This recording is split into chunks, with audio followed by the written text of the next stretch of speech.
Ladies and gentlemen, I am SidAlpha, and we've seen time and time again how startup indie developers are preyed upon by scam reviewers and sites every bit as much as their customers are scammed by asset flippers.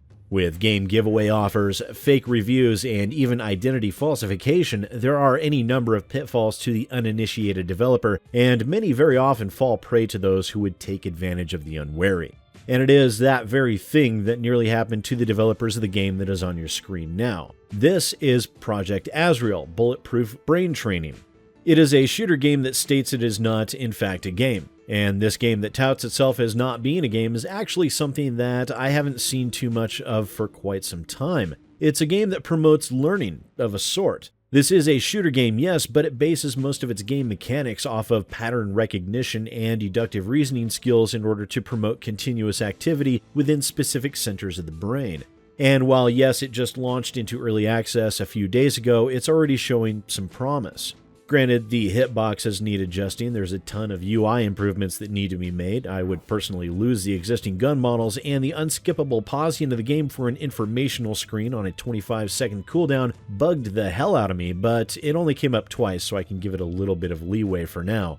In addition, the default controls are not current accepted standards for first-person shooter games, but it is definitely showing promise.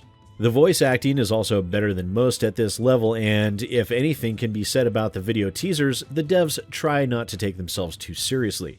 And once it gets a bit further along in development, I would most likely be willing to recommend it. That said, as it happens with every startup game developer, they have been inundated with requests for keys for reviews and or giveaways, and the developers had an experience from our good old friends over at Pixel Patriots, the fake review scammers that I covered back in August of this year. And for those of you that don't remember, I will put a link to that video down in the description below, and I would suggest you pause this video, go watch that one, and then come back. But for those of you that don't care to invest the extra 8 minutes, please allow me a brief refresher so you don't get lost.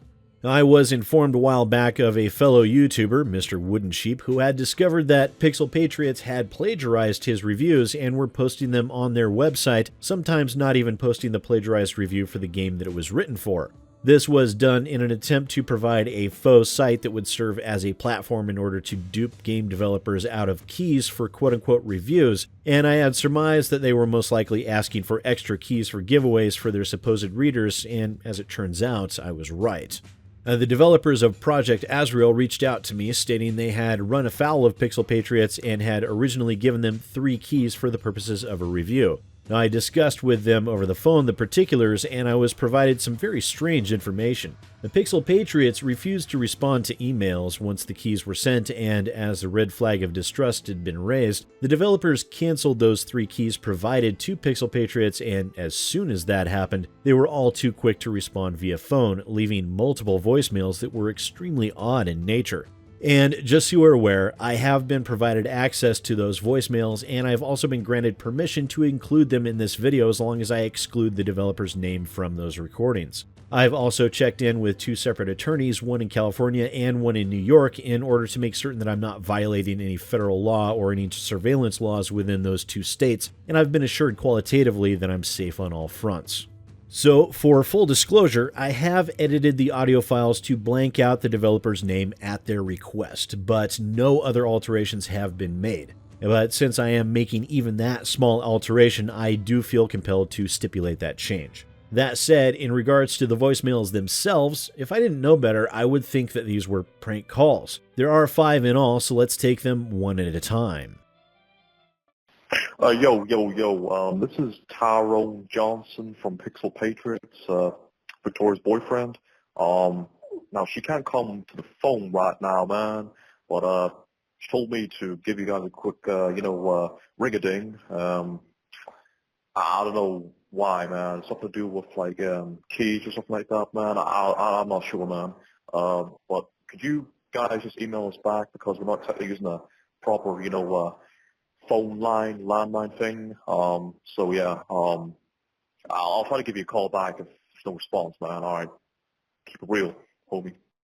And you can see that already these voicemails take a severely odd tone, and in all honesty, I wasn't sure what to make of this. Even if this were a scam, one would think that the person at the other end would at least make some form of attempt at feigned legitimacy. Obviously, this was not to be the case. However, the voicemails just got more and more bizarre as they went along. Here is the second one. Yo, it's Tyler again. Hope I'm not being too intrusive, but didn't exactly receive a response from you yet. Just making sure everything's all right on your end, man.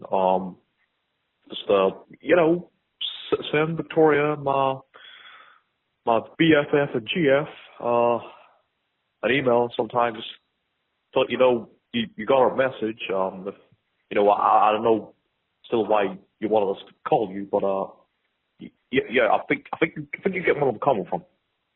So stay cool and check us out, man. Peace.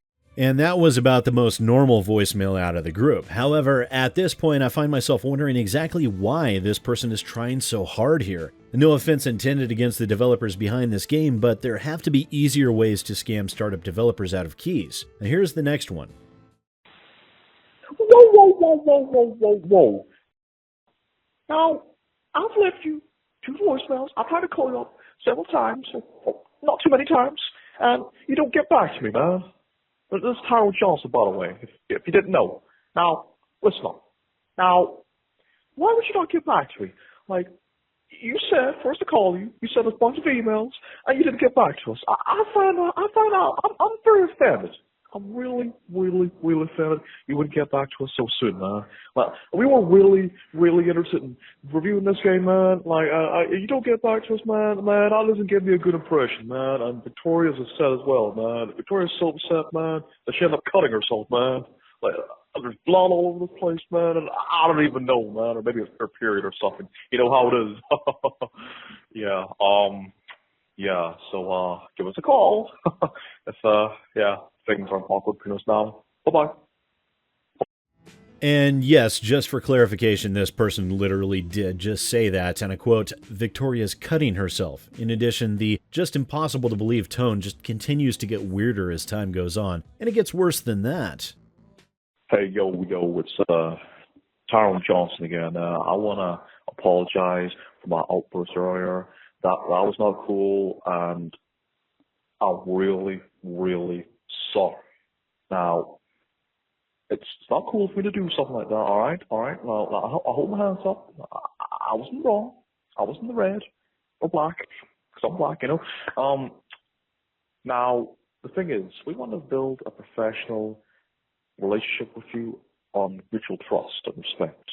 But the thing is, though, about this competition or contest, I got to ask Victoria again.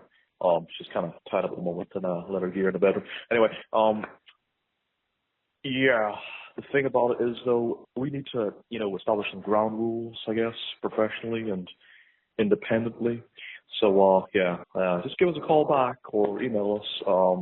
The thing is, though, don't hear from you soon. I guess I'll have to buy a plane ticket and fly out and come wait outside your office so we can talk about this. Just friendly chit chat. All right, cool, peace. Bye. Now, at this point, if I were these developers, I would give serious consideration towards changing my phone number as well as notifying the authorities. If someone were to state that they were going to fly across the country in order to discuss an indie game that they are supposedly wanting to review for a site that could be considered lackluster and bare bones at best, I would severely question their sanity. Although he does allude to a giveaway here, which my guess would be an attempt to obtain thousands or possibly tens of thousands of keys, if not more, as that is generally how these scammers work. But now, let's give the 5th and final voicemail a listen. Yo, this is Tyrone again, man. Now, I know things have been kind of awkward, and there's been a bit of a, been a while, hiatus, since we last talked to you, but just want to know how's things going, and, hit us up, man. Yeah. Oh, and Victoria died recently, so I've taken over the website, we should say. Yeah. Just give me a call back, man, at my email, which is Victoria's now, or mine. Yeah. Goodbye. Now, this is actually surprising on so many levels. The first is, of course, the absolutely bizarre and troubling behavior exhibited within these voicemails. The second is that even for a person that has been demonstrably proven to engage in plagiarism and fake reviews, they would try this hard to obtain keys for a game where there are so many others that could be more easily preyed upon. It's honestly troubling in the extreme. And while the requests and extremely persistent voicemails on the part of Pixel Patriots are by far the most out of the ordinary that I've ever seen or heard of, this does not change the fact that this possibly delusional person was still nearly able to dupe another game developer out of game keys. As I stated previously, I would expect that once they had obtained those keys, they would come back later, stating some sort of massively positive response from their viewers and would like to hold a key giveaway to help generate visibility and support for the game in a supposed attempt to increase the number of voices singing the game's praises. Sometimes they might even offer to purchase keys in bulk for a discounted rate, only to use a fake or stolen credit card, which could provide them with a couple of weeks in which to offload the keys. Unfortunately, even laying aside the bizarre and potentially terrifying behavior on the part of the scam artists behind Pixel Patriot, these sort of people and sites are all too common, preying off newly minted indie developers who might not be savvy to such practices. So as I was also sent examples of numerous fake requests sent to me by these particular developers, I thought it would be a good idea to go over some basic good rules of thumb when attempting to distribute review code. The first is never take a site at face value. Even looking at the Pixel Patriot site, if I were a game dev, I would never allow something as lackluster to fool me into believing they are legitimate. Also, as a general rule, most of the time you receive emails, they're probably fake. That's not to say that all of them are, however. I recall I used to send out quite a few requests myself when it came to attempting to obtain review code. However, there are ways that the content creators can protect themselves and also instill faith in the developers as well. But let's take a common YouTuber like myself for an example.